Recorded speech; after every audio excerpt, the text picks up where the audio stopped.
പഴുത്ത ചക്ക കൊണ്ട് എളുപ്പത്തിൽ തയ്യാറാക്കിയെടുക്കാൻ വേണ്ടി പറ്റുന്ന ഒരു 4 മണി പലഹാരത്തിൻ്റെ റെസിപ്പിയുമായിട്ടാണ് ഇന്ന് ഞാൻ വന്നിരിക്കുന്നത്. ഇതുണ്ടാക്കാൻ വേണ്ടിയിട്ട് വളരെ കുറഞ്ഞ ചേരുവകൾ മാത്രമേ നമുക്ക് ആവശ്യമായിട്ടുള്ളൂ. നല്ല തേനൂറുന്ന ചക്കയായിരിക്കും നമുക്ക് ഇതിൻ്റെ ഉള്ളിൽ കിട്ടുക. അപ്പോൾ വളരെ എളുപ്പത്തിൽ തയ്യാറാക്കിയെടുക്കാൻ പറ്റുന്ന ഈ ഒരു റെസിപ്പി എങ്ങനെയാണ് ഉണ്ടാക്കുന്നതെന്നൊക്കെ നമുക്കൊന്ന് നോക്കിയിട്ട് വരാം. എല്ലാവർക്കും റെസിപ്പീസ് ബൈ രേവതിയുടെ ഒരു പുതിയ എപ്പിസോഡിലേക്ക് സ്വാഗതം. ഇതിനായിട്ട് ഞാനിവിടെ 1 കപ്പ് അളവിൽ മൈദയാണ് എടുത്തിരിക്കുന്നത്. നമ്മൾ ഈ ഒരു സ്നാക്ക് ഉണ്ടാക്കാൻ പോകുന്നത് മൈദയിലാണ്. നിങ്ങൾക്ക് ഇനി വേണമെങ്കിൽ ഗോതമ്പ് പൊടിയിലും ഉണ്ടാക്കാവുന്നതാണ്. പക്ഷേ മൈദയിൽ ഉണ്ടാക്കുമ്പോഴാണ് ടേസ്റ്റ് കൂടുതൽ. ഇതിലേക്ക് നമുക്ക് 1/4 കപ്പ് അളവിൽ റവ ചേർത്ത് കൊടുക്കാം. ഞാനിപ്പോൾ ഇവിടെ വറുത്ത റവയാണ് ചേർത്ത് കൊടുത്തിരിക്കുന്നത്. അതിൻ്റെ കൂടെ തന്നെ 2 ടേബിൾ സ്പൂൺ അളവിൽ കോൺഫ്ലോർ ചേർത്ത് കൊടുത്തിട്ടുണ്ട്. കോൺഫ്ലോറിന് പകരം വേണമെങ്കിൽ നല്ല ഫൈൻ ആയിട്ടുള്ള അരിപ്പൊടി ഉപയോഗിക്കാവുന്നതാണ്. ഇതിലേക്ക് 1 നുള്ള് മഞ്ഞൾപ്പൊടി ഇട്ടിട്ടുണ്ട്. അതുപോലെ തന്നെ 1 നുള്ള് ഉപ്പും കൂടെ ചേർത്ത് കൊടുത്തിട്ടുണ്ട്. മധുരത്തിന് പാകത്തിന് 3.5 ടേബിൾ സ്പൂൺ അളവിൽ പഞ്ചസാരയാണ് ചേർത്ത് കൊടുത്തിരിക്കുന്നത്. ആ പഞ്ചസാരയുടെ അളവ് നിങ്ങൾക്ക് കൂട്ടോ കുറക്കോ ഒക്കെ ചെയ്യാവുന്നതാണ്. ഇത് നമുക്ക് കുറേശ്ശെ വെള്ളം ചേർത്തിട്ട് നല്ല കട്ടിയായിട്ടുള്ള ഒരു കൂട്ട് തയ്യാറാക്കിയെടുക്കാം. നമ്മൾ പഴംപൊരിക്കൊക്കെ ഉണ്ടാക്കുമ്പോൾ തയ്യാറാക്കിയെടുക്കുന്ന കൂട്ടില്ലേ, ആ ഒരു കൺസിസ്റ്റൻസിയിലാണ് നമ്മളുടെ ഈ ഒരു കൂട്ട് ആവശ്യമായിട്ടുള്ളത്. നമ്മൾ മഞ്ഞൾപ്പൊടി ചേർത്തത് ഒരു ചെറിയൊരു മഞ്ഞ കളർ കിട്ടാൻ വേണ്ടിയിട്ടാണ്. വേണ്ടാന്നുണ്ടെങ്കിൽ അത് ഒഴിവാക്കിയാലും കുഴപ്പമൊന്നുമില്ല. അപ്പോൾ നമ്മളിതിപ്പോൾ വെള്ളം ചേർത്തിട്ട് നല്ലപോലെ മിക്സ് ചെയ്തെടുക്കുന്നുണ്ട്.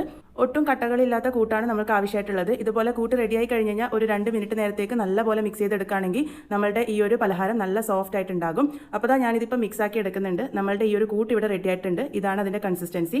ഇനി നമ്മൾക്ക് ഇതിലേക്ക് ആവശ്യമായിട്ടുള്ളത് ചക്കയാണ്. നല്ല പഴുത്ത ചക്കയാണ് ഞാനിവിടെ എടുത്തിരിക്കുന്നത്. ഇതിപ്പോൾ വരിക്ക ചക്കയാണ്. വരിക്ക ചക്ക ഉപയോഗിക്കുന്നതായിരിക്കും നല്ലത്. പഴഞ്ചക്കയാകുമ്പോൾ ഒന്നും കൂടെ ആ ഒരു വെന്തൊക്കെ വരുമ്പോൾ ഭയങ്കര സോഫ്റ്റ് ആയിട്ട് മാറും. ഇനി നമുക്കിത് ഫ്രൈ ചെയ്തെടുക്കാം. അതിന് വേണ്ടിയിട്ട് കുറച്ച് എണ്ണ നല്ലപോലെ ചൂടാക്കാൻ വേണ്ടി വെച്ചിരുന്നു. എണ്ണ നല്ലപോലെ ചൂടായതിന് ശേഷം നമ്മളുടെ ചക്കച്ചുളയിൽ നിന്നും ഒരു ചെറിയ കഷ്ണം എടുത്തിട്ട് നമ്മളുടെ കൂട്ടിൽ നല്ലപോലെ മിക്സ് ചെയ്തതിന് ശേഷം എണ്ണയിലോട്ടേക്ക് ഇട്ട് കൊടുക്കാം. നമ്മളുടെ ചക്കച്ചുള ഒരു 2-3 പീസായിട്ട് മുറിച്ചെടുക്കുന്നതായിരിക്കും നല്ലത്.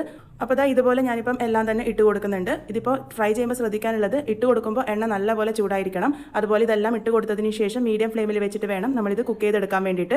നമ്മൾ പഴംപൊരി ഉണ്ടാക്കുമ്പോഴും ഇതേപോലെ തന്നെയാണ് റെഡിയാക്കി എടുക്കുക. എങ്കിൽ മാത്രമേ ആ ഒരു എണ്ണ കുടിക്കാതെ നമുക്ക് കിട്ടുകയുള്ളൂ. അപ്പോൾ ഇതിപ്പോൾ ഒരു ഭാഗം റെഡി ആയിട്ടുണ്ട്. അതിനുശേഷം നമുക്കിതൊന്ന് മറിച്ചിട്ട് കൊടുക്കാം. മറിച്ചിട്ട് കൊടുത്ത് 2 ഭാഗവും നല്ലൊരു ഗോൾഡൻ ബ്രൗൺ കളർ ആകുന്നത് വരെയാണ് ഇത് കുക്ക് ചെയ്തെടുക്കേണ്ടത്. അപ്പോൾ തിരിച്ചു മറിച്ചു വിട്ടിട്ട് നമുക്ക് 2 ഭാഗവും നല്ലപോലെ കുക്ക് ചെയ്തെടുക്കാം. മീഡിയം ഫ്ലെയിമിൽ വെച്ചിട്ട് കുക്ക് ചെയ്യാൻ വേണ്ടി ശ്രദ്ധിക്കണം. ഒരുപാട് ലോ ഫ്ലെയിമിൽ വെക്കേണ്ട ആവശ്യമില്ല. അപ്പോൾ ഞാനിതിപ്പോൾ തിരിച്ചു മറിച്ചൊക്കെ ഇട്ടിട്ട് നമ്മളുടെ ഈ ഒരു പലഹാരം ഇവിടെ റെഡിയാക്കി ഇട്ടിട്ടുണ്ട്. ഈ ഒരു കളറാകുമ്പോൾ നമുക്കിത് എണ്ണയിൽ നിന്നും കോരിയെടുക്കാം. വളരെ എളുപ്പത്തിൽ തയ്യാറാക്കിയെടുക്കാൻ പറ്റുന്ന കുറഞ്ഞ ചേരുവയിൽ തയ്യാറാക്കിയെടുത്ത ചക്ക ഉപയോഗിച്ചുള്ള നമ്മുടെ പലഹാരം ഇവിടെ റെഡി ആയിട്ടുണ്ട്. ഉള്ളിലത്തെ ചക്ക നല്ലപോലെ വെന്ത് നല്ല ജ്യൂസി ആയിട്ടാണ് ഉണ്ടാകുക. പുറമെ ഒരല്പം ക്രിസ്പി ആയിട്ടുള്ള കവറിംഗ് ആയിരിക്കും ഉണ്ടാകുക. എല്ലാവരും ട്രൈ ചെയ്ത് നോക്കുക. ട്രൈ ചെയ്തതിന് ശേഷം ഫീഡ്ബാക്സ് ഒക്കെ പറയാൻ വേണ്ടി മറക്കരുത്. വീണ്ടും ഒരു നല്ല റെസിപ്പിയുമായി കാണാം.